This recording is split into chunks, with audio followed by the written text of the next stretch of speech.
गुणाय समवेत भक्त। हरे कृष्णा। श्रीमद् भागवतम दशम स्कंद अध्याय 24 में हम लोग प्रवेश कर रहे थे, जहाँ से गोवर्धन लीला शुरू होती है। तो पिछले अध्याय में हमने देखा किस प्रकार द्विज पत्नियां और द्विज अर्थात ब्राह्मणों के बीच में किस तरह अंतर है। ब्राह्मण सब कुछ जानने के बाद, वेद श्रुतियों का ज्ञान रखने के बाद भी भगवान को समर्पण नहीं कर पाए, और दूसरी ओर द्विज पत्नियां, जो कि हो सकता है बाह्य रूप से उतनी शिक्षित ना हो सकता है बाह्य रूप से उतनी बड़ी तपस्वी, उतनी बड़ी साध्वी ना हो, लेकिन क्योंकि उनके हृदय में भगवान के लिए अटूट विश्वास और प्रेम था, उन्होंने भगवान को प्राप्त कर लिया। और ये प्रेम कैसे जागृत हुआ? क्योंकि भक्तों की संगति में वो श्रवण और कीर्तन किया करते थे। अभी कोई व्यक्ति सोच सकता है, तो क्या भगवान इतने ये स्ट्रिक्ट हैं, इतने ज़्यादा निष्ठुर हैं कि उन्होंने ब्राह्मणों को बिल्कुल कृपा नहीं दी? नहीं। भागवतम में एक भी लीला ऐसी नहीं है जहाँ पर किसी को भी भगवान ने उपेक्षा की हो।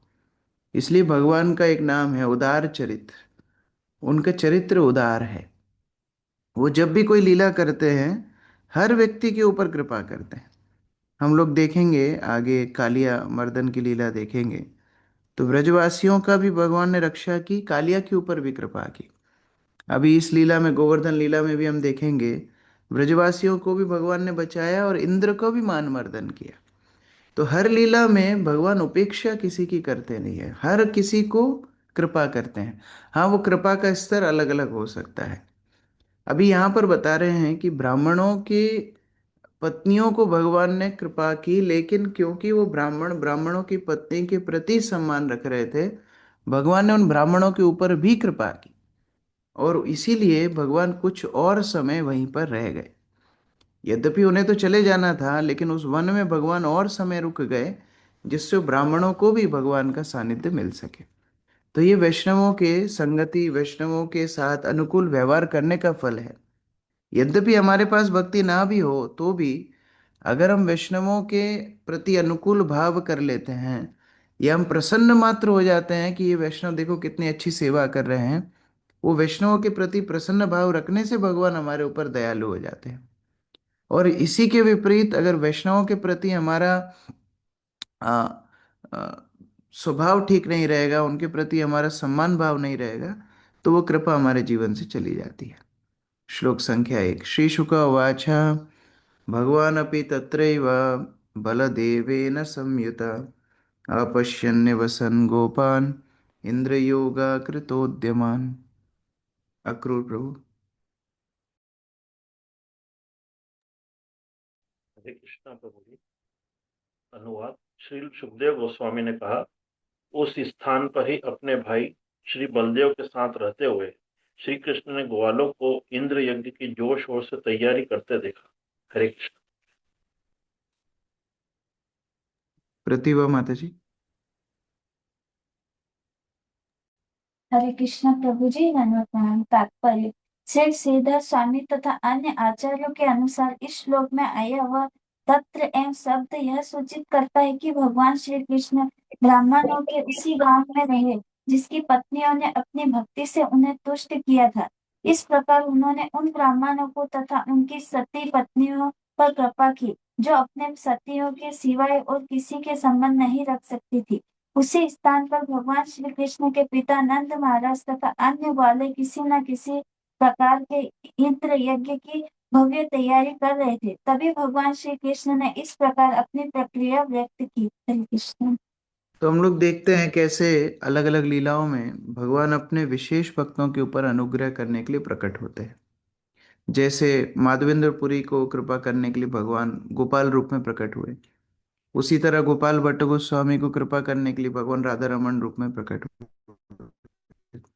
अभी प्रकट तो हो गए उस भक्त को प्रसन्न करने के लिए, लेकिन और भी जन सामान्य को या उन साधकों को जो पूर्ण रूप से भगवान पे समर्पित नहीं है, शरणागत नहीं है, उनको भी उद्धार हो जाता है, क्योंकि उनका संबंध उस शुद्ध भक्त से है। तो यहाँ पर द्विज पत्नियों के साथ और कृपा का आदान प्रदान करने के लिए भगवान वहां पर रुक गए। और क्योंकि ये ब्राह्मणों की पत्नी थी, ब्राह्मणों को भी उस सानिध्य का अवसर मिल गया। तो इस तरह से उन ब्राह्मणों को भी कृपा मिली भगवान की, उनकी पत्नियों के कारण। तो इसी तरह से हम लोग देखते हैं, जैसे कोई पुजारी सेवा कर रहा है, भगवान को भोग लगा रहा है मंदिर में, या मंदिर में आरती कर रहा है, या कोई भी मंदिर साफ कर रहा है, या कोई प्रकार की मंदिर में सेवा कर रहा है। अभी भगवान प्रकट हुए वहां पर एक शुद्ध भक्त की इच्छा से। एक शुद्ध भक्त ने उनको बुलाया, भगवान वहां पर प्रकट हो गए, विग्रह रूप में वहां स्थापित हो गए। अभी वो शुद्ध भक्त के कारण कितने जीवात्माओं को भगवान की कृपा मिल रही है। ये भगवान का वास्तविक प्रेम है अपने शुद्ध भक्त के लिए। जैसे शिल प्रभुपाद, कितना भगवान उनसे प्रेम करते होंगे, पूरे विश्व में हजारों हजारों विग्रह के रूप में प्रकट हो गए, और लाखों करोड़ों लोगों को उन सबकी कृपा मिल रही है, भगवान की कृपा मिल रही है। क्यों? वास्तव में वो जीवों का कोई सामर्थ्य नहीं है, जीवों की भक्ति नहीं है, लेकिन क्योंकि भगवान शिल प्रभुपाद से इतना प्रेम करते हैं, जो भी प्रभुपाद जी के सानिध्य में आएगा उनको भी भगवान की कृपा मिल जाएगी। तो यहाँ पर देखो, एक शब्द में, यद्यपि यहाँ पर बहुत विस्तृत नहीं बोला सुखदेव गोस्वामी ने, जस्ट बोला है तत्रैव, वहीं पर रुके। तो वहीं पर क्यों रुके? श्रीधर स्वामी ने यहाँ पर शिक्षा दे दी। तो एक एक श्लोक में कितनी शिक्षा छिपी हुई है, हम लोग तो उतने गहराई में नहीं जा सकते हैं, लेकिन फिर भी प्रयास करना चाहिए कि एक एक लीला के एक एक अंश से कितनी सारी शिक्षाएं हमको मिल रही हैं। तद अभिज्ञोपि भगवान सर्वात्मा सर्वदर्शन प्रश्यायवन्नतो पृच्छात् वृद्धानंद पुरोगमान। मोनिका माता जी। सर्वज्ञ परमात्मा होने के कारण भगवान श्री कृष्ण पहले से ही सारी स्थिति जानते थे। फिर भी उन्होंने विनीत भाव से अपने पिता नंद महाराज इत्यादि वरिष्ठ जनों से पूछा। तो अभी भगवान ने देखा कि बहुत बड़ा आयोजन हो रहा है, बहुत सारी व्यवस्थाएं हो रही हैं, सब इधर उधर चल रहे हैं, जा रहे हैं, बहुत कुछ कोलाहल चल रहा है। तो उन्होंने, यद्यपि अभिज्ञ हैं, सब कुछ जानने वाले हैं, सर्वज्ञ हैं, भगवान हैं, लेकिन फिर भी नंद महाराज को और गुरुजनों को प्रश्न पूछ रहे हैं। वास्तव में भगवान सिखाना चाह रहे हैं, प्रश्न पूछने के माध्यम से सिखा रहे हैं। अलग अलग तरह से भगवान अपने संदेश को प्रचारित करते हैं। जैसे हम रामानंद राय के लीला में देखते हैं, महाप्रभु रामानंद राय को प्रश्न पूछते हैं, प्रश्न के माध्यम से शिक्षा देते हैं। चलो, रामानंद राय तो बहुत बड़े शुद्ध भक्त हो गए। हम लोग देखते हैं जब चांद काजी का उद्धार करने महाप्रभु जाते हैं। चांद काजी एक मुसलमान वजीर था जो नवद्वीप क्षेत्र में देख रेख करता था मुगल साम्राज्य के समय पर। तो उन्होंने संकीर्तन बंद कर दिया। महाप्रभु संकीर्तन लेकर के गए, और संकीर्तन लेकर के उसके महल में घुस गए। तो बहुत डर गया। तो महाप्रभु जब उसको प्रचार करते हैं, प्रश्न के माध्यम से करते हैं। महाप्रभु उसको बोलते हैं, तुम मुसलमान हो, लेकिन तुम गाय को खाते हो, गाय तो माता का काम करती है, वो धात्री है, इतने सारे पशुओं में गाय को माता का रूप दिया गया है, उनके दूध से हम पालन पोषित होते हैं, तुम उनको क्यों मारते हो? प्रश्न के रूप से महाप्रभु ने चांद काजी से बहुत सारे सुंदर शिक्षाओं को निकाला। उसी तरह यहाँ पर भगवान कृष्ण प्रश्नों के माध्यम से नंद महाराज से बहुत कुछ निकालने का प्रयास कर रहे हैं। अभी इस अध्याय में कई ऐसी चीजें भी आएंगी जो कि ऐसा लगेगा कि भगवान एकदम नास्तिक जैसे बातें कर रहे हैं। भगवान ऐसे बोलेंगे, अरे क्या जरूरत है, हाँ, समुद्र में भी तो बारिश होती है, तो पूजा पाठ की क्या जरूरत है, अपने कर्म करो, कर्म से सब कुछ होता है, जो लोग सामान्यतः बोलते हैं। तो इसमें दो बातें हैं। एक तो जब किसी को तर्क में हराना होता है, तो एक दो बातें ऐसी भी करनी पड़ती हैं जिससे वो थोड़ा सा झुक जाए, है ना। जरूरी नहीं है वही हमारा मुख्य सिद्धांत तो बोलने का, लेकिन उससे अगर वो झुक जाए तो हम उसको सही काम करा सकते हैं। जैसे बच्चे जब इंजेक्शन नहीं लगवाते हैं, जब बच्चों को कोई दवाई देनी पड़ती है, तो थोड़ा माता पिता डराते हैं, देखो तुम इंजेक्शन नहीं लगाओगे ना, तो क्या होगा, तुम्हारा ये जो अंगूठा है वो इतना फूल जाएगा कि वो कटवाना पड़ेगा। तो बच्चे डर जाते हैं। तो इसका मतलब ये नहीं है माता पिता जानबूझ के वो अंगूठा कटवाने की बात कर रहे हैं, ऐसा नहीं है, लेकिन वो बच्चे को सही काम कराने के लिए वो माध्यम है। उसी तरह ऐसा नहीं है भगवान यहाँ पर कर्म की प्रधानता बता रहे हैं कि अध्यात्म को छोड़ो, केवल कर्म कर, ऐसा नहीं है। लेकिन जो गलत पूजा हो रही है इंद्र की, वो रुका करके भगवान गोवर्धन की पूजा शुरू करा रहे हैं, पहली बात। दूसरी बात, हमारे आचार्य लोग थोड़ा मजाक ऐसा भी करते हैं, वो बोलते हैं अभी भगवान 7 साल के हैं, छोटा बालक क्या नहीं बोलता, उसको बोलने दो। अभी की बात को ज्यादा गंभीरता से नहीं लेना चाहिए। वो बाद में जब भगवत गीता बोलेंगे सर्वधर्मान परित्यज्य, उसको हम मानेंगे। अभी जो बोल रहे हैं उनको बोलने दो, वो ज्यादा महत्वपूर्ण नहीं है। तो जो भी हो, यहाँ पर सुंदर प्रेम का आदान प्रदान भगवान कर रहे हैं, नंद महाराज से प्रश्न पूछ रहे हैं। तुषार प्रभु।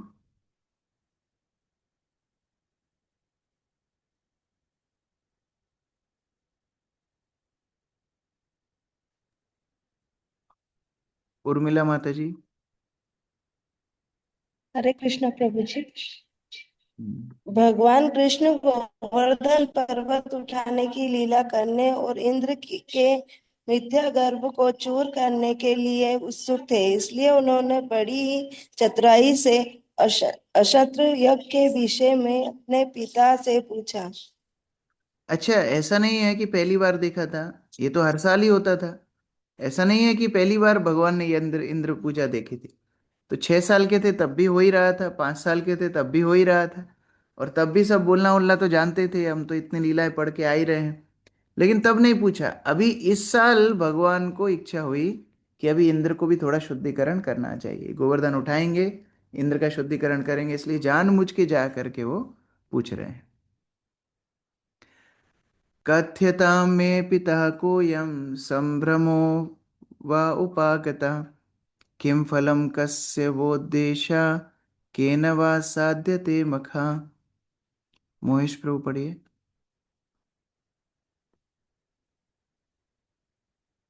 कृष्णा प्रभु प्रणाम। हे पिताश्री, आप कृपा करके मुझे बतलाएं कि आप इतना सारा महत्व प्रयास किस लिए कर रहे हैं।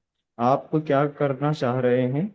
यदि आप कर्मकांडी यज्ञ है तो यह किसकी तुष्टि हेतु किया जा रहा है, और यह लेकिन साधनों से संपन्न किया जाएगा, किन हम्म। साधनों से संपन्न किया जाएगा? हरे कृष्ण। अभी कोई छोटा सा बच्चा इस तरह प्रश्न नहीं पूछ सकता है। ये भगवान जिस तरह प्रश्न पूछ रहे हैं, इतना प्रयास आप क्यों कर रहे हो? क्या आप लक्ष्य को प्राप्त करना चाहते हो? क्या ये कर्मकांडी यज्ञ है? किस विधि से हो रहा है? क्या साधन है? किसकी तुष्टि के लिए कर रहे हो? किसके उद्देश्य से कर रहे हो? इस तरह बहुत सारे प्रश्न भगवान पूछ रहे हैं। एतद् ब्रूहि महान् कामो मह्यं शुश्रूषवे पिता, न हि गोप्यां हि साधूनां कृत्यां सर्वात्मनामिह, अस्ति यस्वपरदृष्टिनाम् अमृत अमित्रोदास्तविद्विषाम्। नीलम माता जी पढ़िए।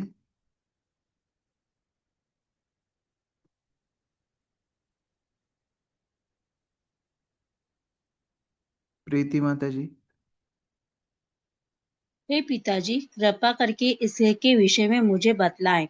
मुझे जानने की बड़ी इच्छा है और मैं श्रद्धा पूर्वक सुनने को तैयार हूँ। जो अन्यों को अपने तुल्य मानते हैं, जिनमें अपनी तथा पराये का भेदभाव नहीं है, और जो यह नहीं विचार करते कि कौन मित्र है, कौन शत्रु है और कौन उदासीन है। ऐसे संत पुरुषों को कुछ भी छिपाकर नहीं रखना चाहिए। हरे कोई कृष्ण प्रभु। नंद महाराज व्यस्त थे। नंद महाराज हो सकता है कृष्ण को बोल रहे हो कि आप मुझे परेशान मत करो, बाद में बताएंगे। आपको जानने की क्या इच्छा है? आप तो बस भोजन खाना, बढ़िया पकवान बनेंगे वो खाना।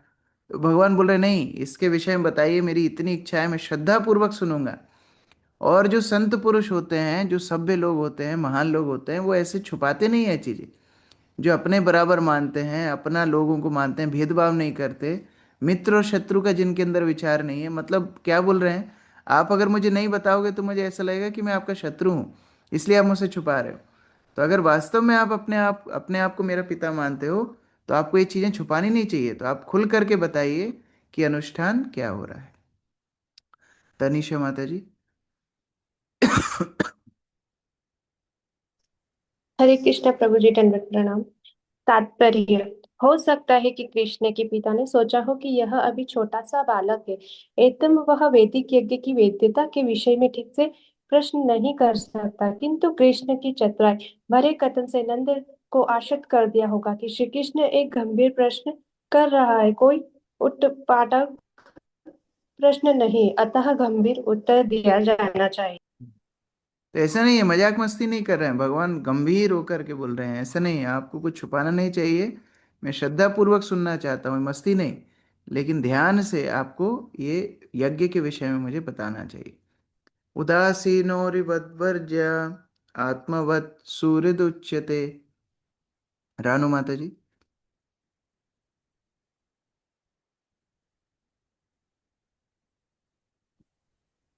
हरे कृष्ण प्रभु जन्मदिन जो उदारसित निरपेक्ष होते हैं उससे शत्रु की तरह बचना चाहिए, किंतु मित्र को अपने ही सामान्य समझना चाहिए। हम्म। तो जो वास्तव में किसी का साथ ना दे, जो हमेशा दूसरों से दूर रहे, किसी का पक्ष ना ले, कोई झंझट में कभी पड़ना ना चाहे, ऐसे व्यक्ति से दूर रहना चाहिए, भगवान बोल रहे हैं। क्यों? क्योंकि ये कभी संकट के समय भी आपकी पार्टी में आके आपको मदद नहीं करेगा। लेकिन मित्र, आप कितना भी मुश्किल में पड़े हो, मित्र आपके साथ ही रहेगा। हो सकता है उस साथ देने के कारण उस मित्र को भी कठिनाई झेलना पड़े, लेकिन मित्र हमेशा साथ में रहेगा। तो आप मुझे अपना मानते हो या आप मेरे प्रति उदासीन हो? यदि आप उदासीन हो तो मुझसे बात मत करो, अगर आप मुझे अपना मानते हो तो मुझे सारी क्रिया विस्तार से समझाओ। अंकित निगम प्रभु। तात्पर्य: भले ही नंद महाराज अपने मित्रों, शत्रुओं तथा निरपेक्ष पक्षों को अपने तुल्य न मानते रहे हो, किंतु अपना पुत्र होने के कारण भगवान कृष्ण अवश्य ही विश्वसनीय मित्र थे, अतएव अंतरंग चर्चाओं में उन्हें उपेक्षित नहीं किया जा सकता।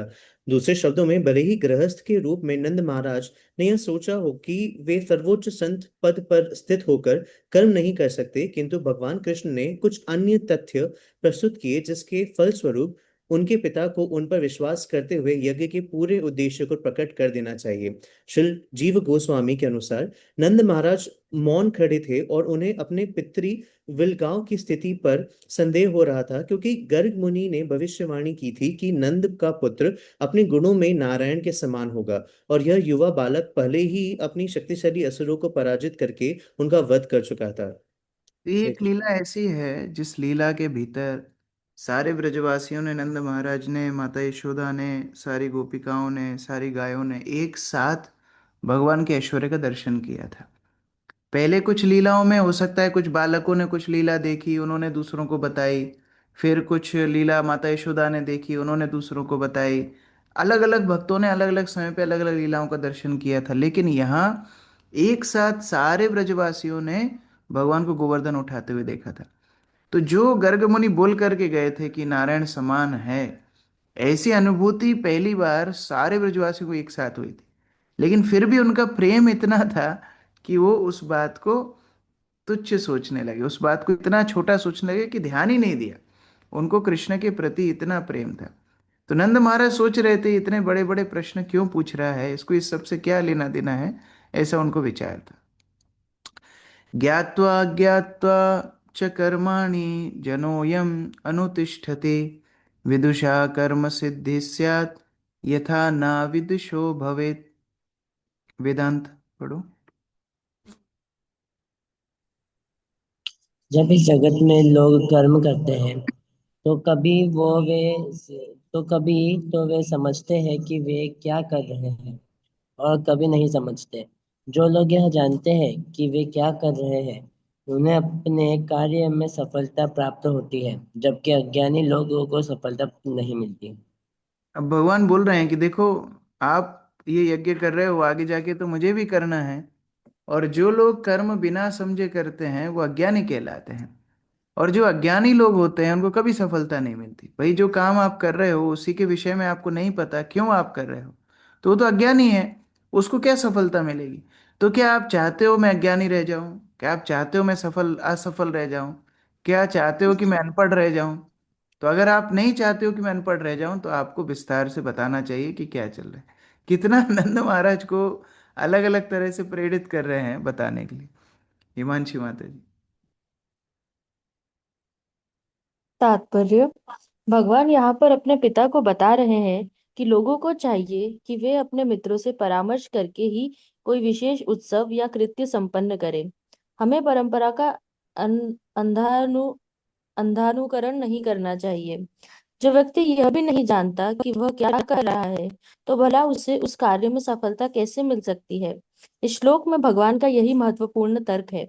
चूंकि नंद के तरुण पुत्र श्री कृष्ण से अपने पिता के धार्मिक कृत्य में उत्साह दिखाने की आशा करना स्वाभाविक था, अतः पिता का कर्तव्य था कि वे पुत्र से इस उत्सव की पूरी व्याख्याता करते। अंधानुकरण मतलब क्या होता है, हिमांशु माता जी? मुझे ब्लाइंड प्रभु फेथ। जी बिना दृढ़ समझे कार्य के प्रभु जी विषय उसमें जो में पिछली अनुसरण करना। रीति रिवाज चले आ रहे उन्हें लॉजिक जाने, बिना बिना लॉजिक के जाने। ब्लाइंड अंधविश्वास से सुपरस्टिशन, अंधविश्वास। तो भगवान यहाँ बोल रहे हैं कोई भी चीज अंधविश्वास के कारण नहीं करना चाहिए, उसके पीछे कारण पता होना चाहिए। और इसलिए देखेंगे हम लोग, जब हम प्रभुपाद की कृष्ण भावनामृत आंदोलन से जुड़ते हैं, हर चीज के पीछे प्रभुपाद प्रवचन करते हैं। ऐसा क्यों करना है, जब क्यों करना है, भगवान को सेवा क्यों करना है, गुरु क्यों स्वीकार करना है, हर चीज के पीछे। तो बिना महत्व जाने, बिना उस वस्तु का अभिप्राय जाने कोई पालन करेगा, कभी सफल नहीं हो पाएगा। तत्र तावत् क्रियायोगो भवतां किं विचारिता, अथवा लौकिकस्तन्मे पृच्छता साधु भन्यताम। विपिन प्रो पढ़िए। ऐसा होने से आप मुझे स्पष्ट रूप से अपने इस अनुष्ठान विषयक उद्योग को बतला दें। क्या यह उत्सव शास्त्र सम्मत है या केवल समाज की एक साधारण रीति है? क्या बोल रहे हैं, शास्त्र सम्मत है कि केवल लौकिक परंपरा है? लौकिका, लौकिक परंपरा है कि शास्त्र विचारित परंपरा है? और यही प्रश्न इस्कॉन के भक्त पूछ लेते हैं तो लोगों को एकदम पूरा सर से नीचे पैर तक पूरा झटका लग जाता है। बोलते हैं आप इस्कॉन वाले इतना क्यों पूछते हो, फालतू प्रश्न प्रश्न क्यों पूछते हो? अब जो चल रहा है उसकी भावनाओं को थोड़ी ठेस पहुंचानी चाहिए। आप कोई गणपति को ले जा करके नाली में डाल रहा है तो डालने दो, उनकी श्रद्धा है।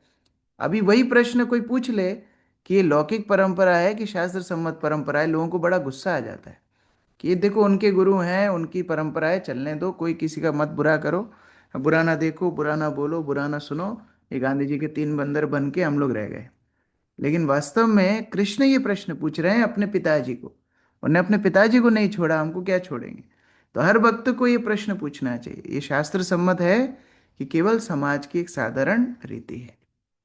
ये हैवी क्वेश्चन पड़ा, नंद महाराज अभी उत्तर दे रहे हैं। श्रीनंद उवाच पर्जन्यो भगवानिन्द्रो मेघास्तस्यात्ममूर्तया तेभिवर्षन्ति भूतानां प्रीणनं जीवनं पया। आशीष प्रो पढ़ो।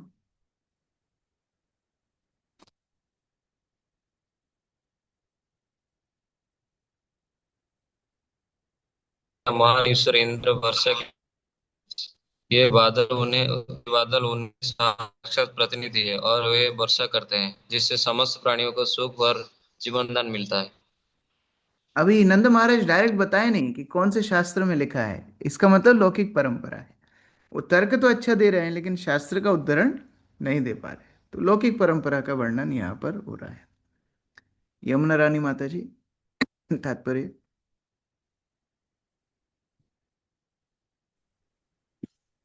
शुद्ध तात्पर्य, शुद्ध वर्षा जल के बिना पृथ्वी न तो किसी को आहार, न ही पेय प्रदान कर सकती थी और न ही कहीं स्वच्छता रह सकती थी। अतः वर्षा की महत्ता का अनुमान लगा पाटन कठिन है। हरे कृष्ण। भगवान भी गीता में बोलते हैं कि अन्न से सारे जीव चलते हैं, अन्न होती है वर्षा से, वर्षा होते हैं यज्ञ से।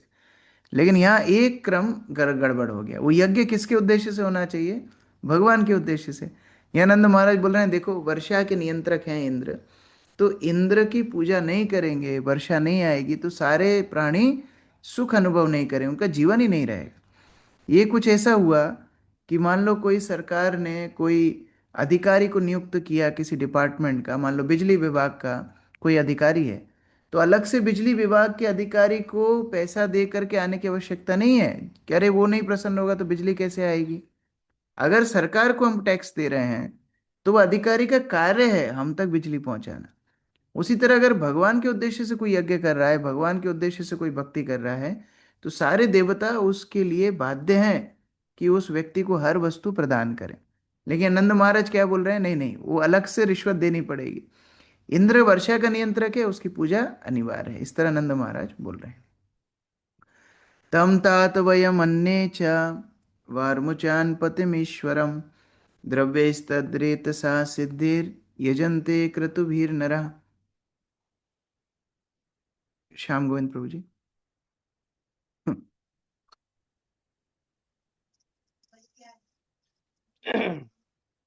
हे पुत्र, केवल हम ही नहीं अपितु अन्य लोग भी वर्षा करने वाले इन बादलों के स्वामी की पूजा करते हैं। हम उन्हें अन्न तथा अन्य पूजा सामग्री भेंट करते हैं, जो वर्षा रूपी उन्हीं के वीर से उत्पन्न होती है। हरे कृष्ण। तात्पर्य। नंद महाराज बड़े धैर्य से अपने नन्हे पुत्र श्री कृष्ण को जीवन के यथार्थ समझाने का प्रयास कर रहे थे, किंतु नंद तथा वृंदावन के समस्त वासियों को एक आश्चर्यजनक शिक्षा प्राप्त हुई, जैसा कि इस अध्याय में बतलाया गया है। तो अभी नंद महाराज बोलते हैं केवल हम ही नहीं, बाकी लोग भी इंद्र की पूजा करते हैं, और देखो उन्हीं की कृपा से तो ये सब कुछ हो रहा है। वर्षा होती है तो धन धान्य होता है, उन्हीं को हम उनके लिए अर्पित करते हैं।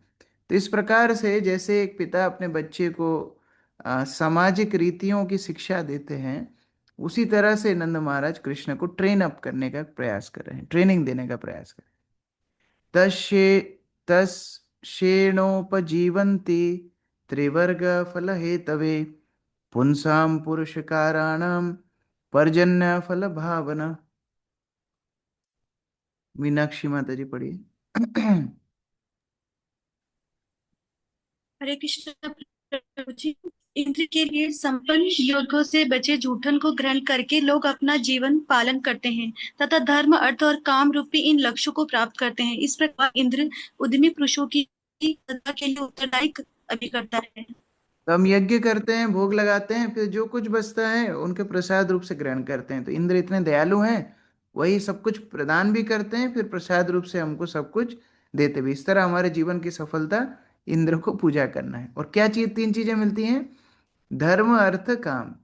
कल या परसों ही हम लोग चर्चा कर रहे थे, चार पुरुषार्थ माने गए हैं, धर्म अर्थ काम मोक्ष। यहाँ धर्म का अर्थ है त्रिवर्ग। त्रिवर्ग धर्म मतलब जो धर्म केवल हमारे कर्म संबंधित है, मतलब हमारे व्यक्तिपरक कर्म जो हैं, कोई डॉक्टर है, कोई इंजीनियर है, कोई किसान है, उसका पालन करने को यहाँ धर्म बोला गया है। ये परमार्थ का धर्म नहीं है। तो वो धर्म से अर्थ आता है, अर्थात धन आता है, और फिर उससे व्यक्ति अपनी काम वासनाएं पूरी करते हैं। धर्म अर्थ काम, यह मोक्ष की बात नहीं है। और यहाँ पंचम पुरुषार्थ, पांचवें पुरुषार्थ, भगवान को प्रसन्न करने की बात भी नहीं है। तो ये तीन लक्ष्य मिलेंगे इंद्र को पूजा करने से, इसलिए हम लोग ये इंद्र पूजा करते हैं। रघुवीर प्रभु। हरे कृष्ण प्रभु जी। तात्पर्य, कोई यह आक्षेप कर सकता है कि लोग कृषि, उद्योग इत्यादि के द्वारा अपना भरण पोषण करते हैं, किंतु जैसा कि पहले उल्लेख हो चुका है कि सारे मानवीय तथा अमानवीय प्रयास भोजन तथा पेय पर आश्रित होते हैं, जिन्हें पर्याप्त वर्षा के बिना उत्पन्न नहीं किया जा सकता। त्रिवर्ग शब्द के द्वारा महाराज नंद ने यह भी बतलाया कि इंद्र यज्ञ के द्वारा प्राप्त होने वाली संपन्नता केवल इंद्रिय तृप्ति के लिए नहीं होती, अपितु धर्म तथा आर्थिक विकास के लिए भी होती है। जब तक लोगों को भलीभांति भोजन नहीं मिलता, वे अपने कार्य को ठीक से नहीं कर पाते, और अपना कार्य किए बिना धार्मिक बन पाना अति कठिन है। एक बार त्रिवर्ग समझाओ रघुवीर प्रभु, त्रिवर्ग मतलब क्या है? त्रिवर्ग मतलब प्रभु जी जो अभी बताया था कि यानी धर्म जो अपना कर्म करेंगे उससे फिर अर्थ आएगा, और उस अर्थ से बाकी सारी क्रियाएं आगे चलेगी, इस प्रकार। उसको क्या बोलते हैं? त्रिवर्ग। नाम क्या है, स्टेज क्या है? त्रिवर्ग मतलब धर्म, उसके बाद अर्थ, काम उसके और बाद काम। मोक्ष। ओके, त्रिवर्ग में यहाँ काम तक है, फिर उसके बाद चौथा मोक्ष। मोक्ष। तो मोक्ष की भावना क्यों आती है? ये त्रिवर्ग के बाद मोक्ष की भावना कैसे आएगी? उनको यानी प्रभु वैकेंट लगेगा कि कुछ उसके आगे का कुछ होगा ही नहीं, धर्म अर्थ वेरी काम गुड, के बाद। Very good. उनको संतुष्टि नहीं मिलती है ना, भले ही सिलीगुड़ी में जॉब ले लेंगे, उसके बाद भी संतुष्टि नहीं मिलेगी, है ना। क्यों? क्योंकि वास्तव में भौतिक वस्तु संतुष्टि नहीं दे सकती। फिर क्या इच्छा होगी? मोक्ष, मोक्ष अर्थात सब कुछ छोड़ने की इच्छा होगी।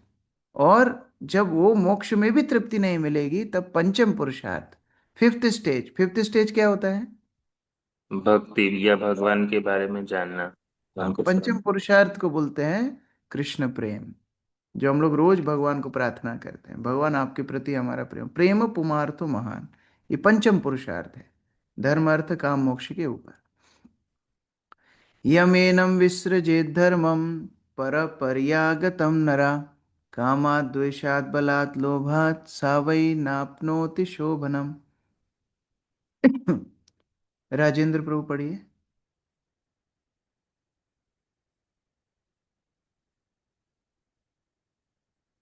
बसंत प्रभु। धर्म यह धर्म स्वस्थ परंपरा पर आश्रित है। जो कोई काम, शत्रुता, भय या लोभवश इसका बहिष्कार करता है उसे निश्चय ही सौभाग्य प्राप्त नहीं हो सकेगा। तात्पर्य? तात्पर्य, यदि कोई व्यक्ति काम, ईर्ष्या, भय या लोभवश अपने धार्मिक कर्तव्यों की उपेक्षा करता है तो उसका जीवन कभी भी प्रखर या पूर्ण नहीं हो सकता। हरे कृष्ण। हाँ, यहाँ पर नंद महाराज बोल भी रहे हैं, खुद की इच्छा नहीं हुई, नहीं की ऐसी परंपरा, तो भी वो प्रसन्न नहीं होगा। शत्रुता हो गई, घर में झगड़ा हो गया, किसी कारण से शत्रुता हो गई, एक दूसरे के प्रति बैर भाव हो गया, नहीं की परंपरा, तो भी वो प्रसन्न नहीं होगा। ऐसी परंपरा भय कारण नहीं की, कि अरे बहुत धन खर्च हो जाएगा या ऐसा हो जाएगा, तो भी वो मुश्किल है। लोभ, कई प्रकार लोग दूसरों के लिए ग्रीडवश उन्होंने परंपराओं का निर्वाह नहीं किया। तो ये सारी परंपरा स्वस्थ परंपराएं हैं, धार्मिक परंपराएं हैं, इनका पालन तो होना ही चाहिए, इनको तोड़ना नहीं चाहिए। शायद नंद महाराज को आभास हो गया था ये इतने प्रश्न पूछ रहा है, मतलब कि ये परंपरा को खंडित करने का विचार लेकर के आ जाए। कोई बहुत प्रश्न पूछे ना कोई चीज को लेके, जैसे मान लो किसी व्यक्ति ने मान लो कोई भोजन बनाया, मान लो दाल बाटी बनाई, अभी जब किसी को परोसा है, वो खा नहीं रहा है, लेकिन उसको देख के प्रश्न ही प्रश्न पूछ रहा है कि इसमें घी तो बहुत होगा ना, इसमें कोलेस्ट्रॉल तो बहुत होगा, ये दाल में मिर्ची तो बहुत ज़्यादा लग रही है, इसको खाने से तो बहुत पानी पीना पड़ता होगा, गर्मी के टाइम तो डाइजेस्ट करना बहुत मुश्किल होगा ना, इसको खा के बहुत भारीपन लग, बाहर इतने प्रश्न कोई पूछेगा, मतलब क्या है, उसकी खाने की इच्छा नहीं है, वो बिना वो खाने का मंतव्य लेकर के नहीं आया है। उसी तरह से कृष्ण इतने प्रश्न जो पूछे, नंद महाराज को समझ में आ गई परंपरा को तोड़ने वाला है, अभी ये मना करने वाला है इंद्र पूजा के लिए। तो इसीलिए नंद महाराज ने बोला, देखो काम के चलते, क्रोध के चलते, भय के चलते, लोभ के चलते ऐसी परंपराओं को नहीं तोड़ा करते। तो भगवान तो ये सबसे ऊपर बात करेंगे, अपने निर्देश के चलते बंद कराएंगे। तो आगे 12 नंबर श्लोक से हम लोग कल देखेंगे किस तरह भगवान ये इंद्र पूजा के अनुष्ठान को बंद कराते हैं। हरे कृष्ण। किसी का कोई प्रश्न है? यस, हंसराज प्रभु। हरे कृष्णा प्रभु जी, ये भगवत गीता से एक प्रश्न है मेरा। हम्म। यहाँ पे लिखा है, भगवान बोल रहे हैं, सदैव मेरा चिंतन करो, मेरे भक्त बनो, मेरी पूजा करो, मुझे नमस्कार करो। तो प्रभु जी यहाँ पर मेरे मेरे मेरे आ रहे हैं बार बार। तो मेरी लड़की का एक क्वेश्चन था कि ये मेरे मेरे मतलब कहीं कहीं समझ में नहीं आया उसको, मतलब मेरे मतलब भगवान के। कोई सोच सकता है मन बना, मेरे मन स्थित करो, किस पे मन स्थित करो, वीडियो गेम पे स्थित करो, नहीं, भगवान बोल रहे मेरे ऊपर, मेरे ऊपर मन स्थित करो। कई बार लोग ध्यान में बैठ जाते हैं ना कि अब निराकार पे चिंतन करना है, कुछ मत सोचो, ये मेडिटेशन है, ऐसा लोग बोलते हैं, और हजारों लाखों लोग उस तरह मेडिटेशन करते हैं। लेकिन भगवान बोले नहीं, वो मेडिटेशन नहीं है, मन मना, मेरे ऊपर मन स्थित करना है। फिर मत भक्त हो, मेरा भक्त बनना है। कोई लोग बोलते हैं कि ठीक है किसी का भी भक्त बन जाओ, भक्त तो भक्ति है, नहीं, मन मना मत भक्त हो, कृष्ण भक्त बनना है। मत दयाजी, मेरे नमस्कार करो, मेरी पूजा करो, और मत नमस्करो, मुझे नमस्कार करो। तो इस तरह भगवान बार बार, ये बार बार मैं बोल करके स्पष्ट कर रहे हैं कि एकमात्र मेरा आश्रय लो। और फिर अगला श्लोक क्या है? सर्वधर्मान परित्यज्य मामेकम शरणम व्रज। अगला श्लोक फिर वो भगवान बोल रहे हैं कि ये भी 1% डाउट नहीं रहे कि हाँ ठीक है भगवान का चिंतन भी करेंगे, दूसरे का भी करेंगे, नहीं, माम एवा, एकमात्र मेरा आश्रय लेना है, ये भगवान बोल रहे हैं। थैंक यू प्रभु जी। हरे कृष्णा प्रभु जी। बसंत प्रभु। हरे कृष्णा प्रभु जी, धन्यवाद, प्रणाम प्रभु जी। ये यहाँ जो अंधा अनुकरण की बात हुई है, थोड़ा इसका स्पिरिचुअल वे में हम जानना चाह रहे थे कि जैसे जो हिज होलीनेस भक्ति प्रेम स्वामी गुरु महाराज है, वो अपने गुरु महाराज के लिए इतना ज़्यादा थे कि कोई चीज़ में प्रश्न नहीं करते थे और एज इट इज पूरा फॉलो करते थे। तो इसको किस तरह से समझ सकते हैं कि जैसे गुरु जो बता रहे हैं, कई बार अब यहाँ पे भी डाउट आते हैं, तो डाउट पूछना और पूरा विश्वास रखना, इसको थोड़ा समझना चाहें। वो भी अंधा अनुकरण हो जाएगा। जो पारंगत भक्त हैं, वरिष्ठ भक्त हैं, उनको अंधा अनुकरण नहीं करना चाहिए। ओ हाँ, महाराज ने कभी प्रश्न नहीं पूछा, मैं भी कभी प्रश्न नहीं पूछूंगा। तो श्रद्धा का भी अलग अलग स्तर होता है। प्रभुपाद अपने गुरु महाराज से एक ही प्रश्न पूछे, मैं आपकी कैसे सेवा करूं, क्योंकि उनका पूर्ण विश्वास था भक्ति सिद्धांत सरस्वती की स्थिति के ऊपर। प्रश्न तो प्रभुपाद ने पूछे, कब पूछे किसको मालूम है? प्रश्न, बहुत प्रश्न पूछे प्रभुपाद ने। कब पूछे थे प्रभुपाद ने प्रश्न भक्ति सिद्धांत सरस्वती ठाकुर से? जब फर्स्ट टाइम मिले। बस जब फर्स्ट टाइम मिले थे। कितना प्रश्न पूछा, क्यों प्रचार करना है, हम लोग परतंत्र देश हैं, हमारी बात कौन सुनेगा। तो जब भक्ति सिद्धांत सरस्वती ठाकुर ने सारे प्रश्नों को उत्तर दे दिए, उसके बाद प्रभुपाद ने कोई प्रश्न नहीं पूछा। ठीक है, अभी सेवा करना है। तो प्रश्न तो बहुत हम पूछते हैं, लेकिन फिर फॉलो भी करना चाहिए। तो वो मुख्य संदेश है उसके पीछे। ऐसा नहीं कि प्रश्न पूछना कम श्रद्धा का सूचक है, नहीं। श्रद्धा का सूचक है प्रश्न पूछने के बाद उसका पालन हम कितना करते हैं। अर्जुन कितना प्रश्न पूछे भगवत गीता में, परीक्षित महाराज कितने प्रश्न पूछ रहे हैं भागवत में। तो प्रश्न पूछना गलत नहीं है। प्रश्न पूछने का मतलब ये नहीं कि आपकी श्रद्धा नहीं है आपके गुरु के ऊपर। प्रश्न पूछने के बाद उसको पालन आप कितना करते हो, ये महत्वपूर्ण है। तो ये अगर हमारा विश्वास होगा तो प्रश्न पूछने में कोई संकट नहीं है। फिर एक स्तर होता है जहाँ प्रश्न पूछने की आवश्यकता ही नहीं पड़ती। क्यों? क्योंकि इस तरह से श्रद्धा स्थित हो जाती है कि फिर गुरु वैष्णव जो बोलते हैं भक्त वो करता जाता है। उसको अंधविश्वास नहीं बोलते। उसने जितने प्रश्न पूछने थे पूछ लिए, अभी उसकी श्रद्धा एकदम स्पष्ट हो गई। जैसे अर्जुन, गीता में बहुत प्रश्न पूछे, अंत में अर्जुन बोलते हैं करिष्ये वचनम तव। अभी जब भगवान को बोल दिया आप जो बोलेंगे वो मैं करूंगा, उसके बाद अर्जुन को भगवान जो बोल रहे हैं वहां फिर दोबारा गीता सुनाने की आवश्यकता नहीं पड़ रही है। भगवान बोल रहे हैं कर्ण को मार दो, अभी वो चक्का लेके फिक्स कर रहा है, मार दो। भगवान बोल रहे हैं जयद्रथ को मार दो, अभी सूर्यास्त हो गया तो भी मार दो। जो जो भगवान बोलते जा रहे हैं अर्जुन करता जा रहा है। क्यों? गीता सुन चुका है, उसको कंसेप्ट एकदम क्लियर है। हम जो प्रश्न पूछते हैं, जो श्रवण करते हैं, अगर उसको हम धारण कर लेना तो आगे हमारे लिए बहुत स्पष्टता बढ़ जाती है। अभी क्या होता है, प्रश्न पूछ के हम ही भूल जाते हैं हमने प्रश्न पूछा है, तो फिर क्या होता है, वही प्रश्न बार बार आते रहते हैं। फिर भी ठीक है, फिर भी पूछना ठीक है, क्योंकि संशय आत्मा विनश्यति। संशय अगर अंदर रखेंगे हमारी भक्ति का हनन हो जाएगा, पतन हो जाएगा। इसलिए प्रश्न पूछना अच्छी बात है साधक स्तर पे, लेकिन वो प्रश्नों के ऊपर फिर चिंतन मनन और धीरे धीरे अपना एप्लीकेशन करना चाहिए। थैंक जो यू भक्त सो मंदिर में है आप लोग दर्शनार्थी जा सकते हैं। मैं एक दो प्रश्न और लूंगा। यस, अक्रूर प्रभु।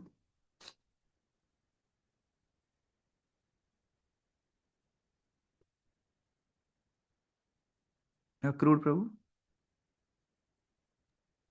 हरे कृष्णा।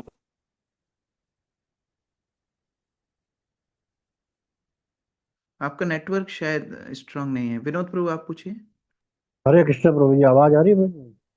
हाँ आवाज आ रही है प्रभु जी? हाँ, बोलिए। हाँ प्रभु, ये जैसे हंसराज प्रभु जी जो एक प्रश्न था, उसी प्रश्न में से मेरा एक प्रश्न है प्रभु जी। जैसे अभी हम्म। भगवान ने कहा कि मैं ये अहंकार का द्योतक है प्रभु जी, तो भगवान अपने लिए मैं का सारे उपयोग कर नियम रहे हैं। सारे नियम सबके लिए नहीं लगते हैं। आप बोलोगे मैं बंगाल का चीफ मिनिस्टर हूं तो हम बोलेंगे आप अहंकारी हो। शुभेंदु जी अधिकारी बोलेगा मैं बंगाल का चीफ मिनिस्टर, तो अहंकार नहीं है, वो परिचय है। उसी तरह जी हम बोलेंगे मेरी पूजा करो, मुझे नमस्कार करो, हमारा उस तरह स्तर नहीं है, ये अहंकार है। भगवान बोलते मेरी पूजा करो तो हम बने ही उसके लिए हैं। तो वो हाँ अहंकार नहीं है, वो तो भगवान का कंपैशन है, कृपा है कि वो उस तरह हमको निर्देश दे रहे हैं। जी। मोहेश प्रभु। हरे कृष्ण प्रभु प्रभु प्रभु जी, जैसा कि अभी भागवत में बताया था कि गर्ग मुनि ने ये कहा कि कृष्ण जो है वो नारायण के समान है, स्वरूप मतलब हम्म, उन्हीं के प्रकार स्वरूप है। तो मतलब हम्म, जैसा आपने एक बार बताया था कि जो विष्णु शिव जी और ब्रह्मदेव ये गुण रूप हैंगे, भगवान के गुण अवतार हैं। तो हम्म। उन्होंने ऐसा क्यों नहीं कहा कि मतलब वो स्वयं मतलब भगवान हैंगे जब जन्म हुआ था? तो तो पूरी लीला ही खत्म हो जाती फिर। फिर पटे पर बिठा करके नंद महाराज यशोदा ओम जय जगदीश हरे गाते, फिर उसके बाद कोई लीला होती नहीं। तो वो पूरा जो रस है लीला का वो खत्म हो जाता है। जैसे ही माता यशोदा और नंद महाराज को बार बार ये बोध होगा कि ये हमारा पुत्र नहीं, ये भगवान है, तो फिर लीला होगी कैसे, फिर प्रेम का आदान प्रदान होगा कैसे, है ना। तो इसी के लिए गर्ग मुनि बोलना भी चाहते हैं लेकिन बोल नहीं पा रहे हैं।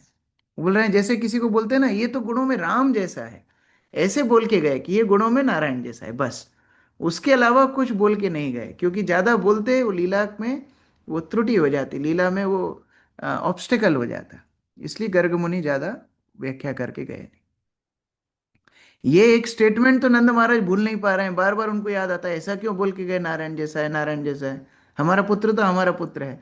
इतना ही तो वो डाइजेस्ट नहीं कर पाए। अगर वो बोलते नहीं, असंख्य असंख्य नारायण भी ये तुम्हारे पुत्र से निकलते हैं, तो पूरा ही उनका जो वात्सल्य प्रेम है उसके ऊपर कितना बड़ा आघात हो जाता है उससे। जी प्रभु जी। ब्रजेश हरे प्रभु। हरे कृष्ण प्रभु जी, दंडवत प्रणाम। प्रभु जी, निर्विश्वादी जो होते हैं वो निराकार की उपासना करते हैं और ब्रह्मा में लीन होना चाहते हैं, ब्रह्म ब्रह्म ज्योति में। और सगुणवादी जो होते हैं वो साकार रूप की उपासना करते हैं और वैकुंठ में या भगवत धाम जाते हैं या कहीं और जाते हैं ताकि नित्य सेवा कर सके। तो क्या जो निर्वेशवादी होते हैं वो ब्रह्मलीन में ब्रह्म ज्योति में लीन होते हैं तो वहाँ कोई सेवा नहीं होती क्या उनकी? नहीं, ब्रह्म ज्योति में आकार का बोध नहीं है, सेवा किसकी करेंगे। कोई आपको बोले हवा की रोज सेवा करो, क्या आप हवा की सेवा कर सकते हो। प्रकाश की रोज सेवा करो, क्या प्रकाश की सेवा कर सकते हो, नहीं कर सकते। तो ब्रह्म ज्योति में प्रकाश भगवान का दिव्य प्रकाश है, भौतिक प्रकाश के साथ उसकी तुलना नहीं करना चाहिए। वो ब्रह्म ज्योति में कोई त्रिताप नहीं है, जन्म मृत्यु जरा व्याधि नहीं है, लेकिन सेवा भी नहीं है। तो जीव वहां पर ज्यादा समय रह नहीं सकता। जैसे कोई जल में अगर किसी को छोड़ दिया जाए थोड़े समय तो वो तैर लेगा, लेकिन क्योंकि थलचर जीव जल में रहने के लिए बना ही नहीं है, वो जल में ज्यादा समय रह नहीं सकता, उसको फिर वापस आना पड़ेगा। उसी तरह से मृत्यु के बाद कोई मोक्ष को प्राप्त भी करेगा, क्योंकि वहां सेवा नहीं है और जीव का स्वभाव है सेवा करना, वो ज्यादा समय वहां रह नहीं सकता। फिर उसको पुनः या तो भूमंडल पे आना पड़ेगा दोबारा से, अगर वो भक्ति के लिए आ, भाग्यशाली होगा, भक्ति का पालन करने के लिए भगवत धाम जा सकता है। नहीं तो अधिकांश बार फिर वो सतोगुणी ब्राह्मण परिवार में जन्म लेकर के अच्छे कर्मों को भोगता है, फिर वो भक्ति को प्राप्त नहीं करता। तो ये मोक्ष में अटकने की बात है। इसलिए हमारे आचार्य लोग मोक्ष को नरक बताए हैं, कैवल्य नरक आयते, ये मोक्ष नरक के समान उन्होंने माना है। थैंक यू प्रभु। हरे कृष्ण। प्रभुपाद की जय, समवेत भक्तवृंद की जय।